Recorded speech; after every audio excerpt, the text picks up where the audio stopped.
Chapter 12, Shadow on the Earth. It was still light rain in the morning. Brown clouds moved in a damp, icy wind.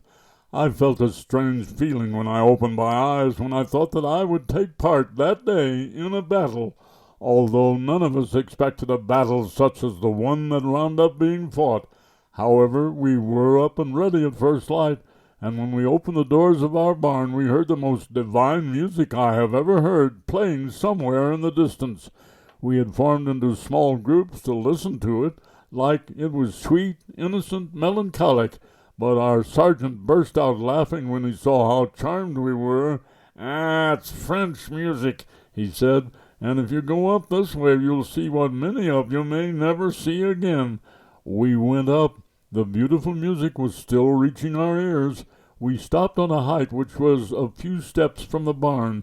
Over there, at the foot of the slope, half a gunshot from us, stood a pretty farmhouse covered with tiles, surrounded by a hedge with a patch of orchard. All around were ranged in linemen in red coats and high fur caps, working with the activity of bees, drilling holes in the walls and barring the doors. "Those are the light companies of the guard," said the sergeant. "They will hold out on this farm as long as only one can wiggle a finger.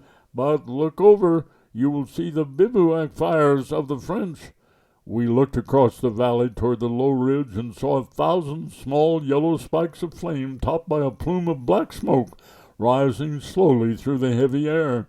There was another farm on the opposite slope of the valley, and as we watched, suddenly appeared on a nearby mound a small party of horsemen who examined us intently. There were a dozen hussars in the rear, and in front 5 men, 3 of them wearing helmets, another with a long red plume and straight in his hat. The last had a low hairstyle. "By God!"